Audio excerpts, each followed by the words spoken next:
അല്ലെങ്കിലും ദാസനോടൊന്ന് പറഞ്ഞുകൂടാന്ന് അവൻ അറിയില്ലല്ലോ. ആ ഇവരിറങ്ങായി. നിന്നെ കണ്ടില്ലെന്ന് പറയുകയായിരുന്നു. പുള്ളിക്കാരൻ നല്ല തിരക്കിലാ. ഗിന്നസ് ബുക്കിൽ കയറാൻ പോവുകയല്ലേ.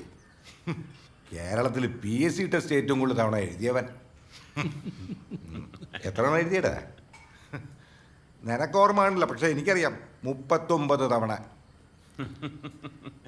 ഇനി എഴുതാൻ പറ്റൂല, കാരണം ഏജ് ഓവറായില്ലേ. ഇനി PSC ടെസ്റ്റിന്റെ പേര് പറഞ്ഞ് മുകളിൽ കഥ അവിടെ തിരിക്കാൻ പറ്റില്ല. എന്നോട് നാളെ മുതൽ ഷോപ്പിൽ വന്നേക്കണം, മനസ്സിലായ? അല്ല നിഷിമ എന്നാ യൂസഫ് പോന്നെ? അത് ഈ വ്യാഴാഴ്ച. അവൾ ഇന്നിപ്പോ ചെന്നൈയിൽ എത്തുന്നു.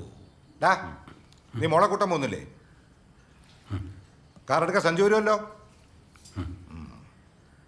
എന്താടാ വായിക്കാത്ത? ഒന്നും മിണ്ടാത്ത?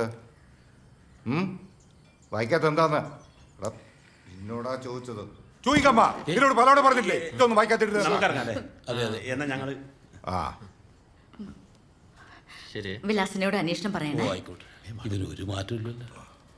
ഞാൻ നിങ്ങളോട് എത്ര വട്ടം പറഞ്ഞതാ ആരുടെ മുമ്പിൽ വെച്ച് ഇൻസൾട്ട് ചെയ്യരുതെന്ന്, പേടിപ്പിച്ച് വളർത്തരുതെന്ന് ഞാൻ ചെറുപ്പത്തിലേ പറയുന്നതാ. അപ്പൊ എന്താ പറയാ, നമ്മുടെ മോൻ എവിടെയും പിന്നിലായി പോവാൻ പാടില്ലെന്ന്.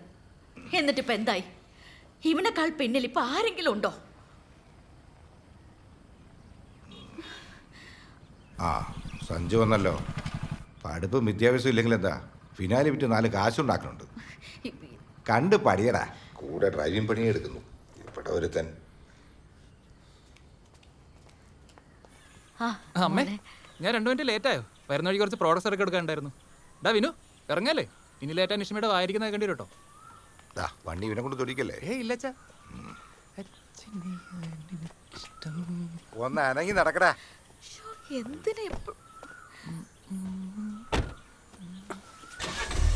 എനിക്ക് ലൈസൻസ് ഒക്കെ ഉള്ളതല്ലേ, വണ്ടി തുടിക്കാതെ എങ്ങനെയാ കൈ തെളിയുന്നത്? എനിക്കറിയില്ല.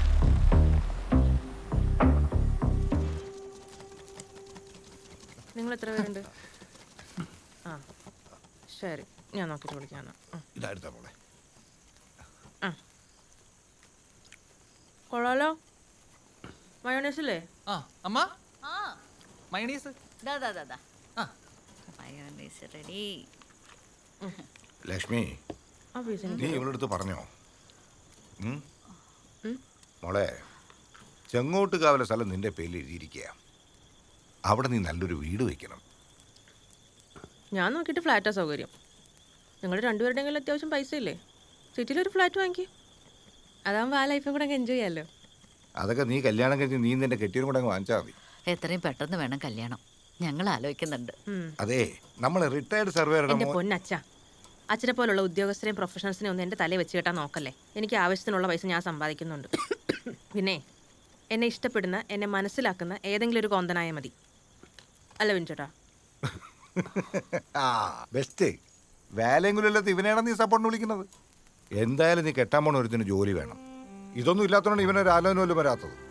ഇനിയും വരുന്നവരത് എന്ത് പറയാൻ? നല്ല രീതിയിൽ ചിക്കൻ ചൂടെന്ന് പറയാനാ. ഉപദേശം ചോദിക്കാൻ പറ്റിയ ആള്. ഹലോ, ഇതെന്താ പലഹാരമൊക്കെ? നാളെ സിസ്റ്റർ US പോകുന്നു. ഓ, സിസ്റ്റർ മാരേജ് ഒക്കെ ശരിയായോ? ഇല്ല, നോക്കിക്കൊണ്ടിരിക്കുന്നു. ഒന്നുമില്ല, നിങ്ങളുടെ സിസ്റ്ററൊക്കെ കിട്ടുന്ന ഒറ്റ കാരണം കൊണ്ട് തന്നെ US പറക്കല്ലേ. പിന്നെ നിങ്ങളുടെ സ്വത്തിന്റെ പകുതി എന്ത് സ്വത്താണ്? ഇന്നലെ തന്നെ ബാർബിക്യൂ ചെയ്തുകൊണ്ടിരുന്ന സമയത്ത് ഞാൻ അച്ഛനോടും ഉമ്മയോടും പറഞ്ഞു, എൻ്റെ സ്വത്തെല്ലാം അവളുടെ പേരിൽ അങ്ങ് എഴുതി കൊടുക്കാൻ. ഇതിനൊന്നും ഇത് ശരിക്കും പറഞ്ഞാൽ എൻ്റെ ശിഷ്ടകാലം അച്ഛനും അമ്മയും നോക്കി ഹാപ്പി ആയിട്ടിരിക്കണമെന്ന്. കാശ് ഞാൻ ഉണ്ടാക്കുന്നുണ്ടല്ലോ. പെങ്ങളാന്ന് കരുതി എല്ലാത്തിനും അങ്ങനെ കൊടുക്കരുത്. എൻ്റെ അനുഭവം തന്നെ വെച്ച് പറയാ, അവകാശങ്ങളൊക്കെ നമ്മൾ ചോദിച്ചു വാങ്ങണം. എന്തിനാ ഈ അവകാശമൊക്കെ? ഈ കുറച്ചാൾ മുമ്പേ ചെങ്ങോട്ടുകാവിൽ ഞാൻ കുറച്ച് സ്ഥലം എടുത്തു. ചെങ്ങോട്ടുകാവിലോ? അത് ഞാൻ അച്ഛൻ്റെ പേരല്ലേ രജിസ്റ്റർ ചെയ്തിരുന്നു. ഇന്നലെ എല്ലാവർക്കും കൂടെ ഒരേ നിർബന്ധം, അത് എൻ്റെ പേരിൽ തന്നെ തിരിച്ചെഴുതാൻ. ഞാൻ പറഞ്ഞു പേരിലൊക്കെ എന്തിരിക്കുന്നു, പെങ്ങ് കൊടുത്തേക്കാൻ പറഞ്ഞു. ശരിയെന്നാ ഞാൻ കൂടി ചെല്ലട്ടെ. എന്ത് നല്ല മനുഷ്യൻ.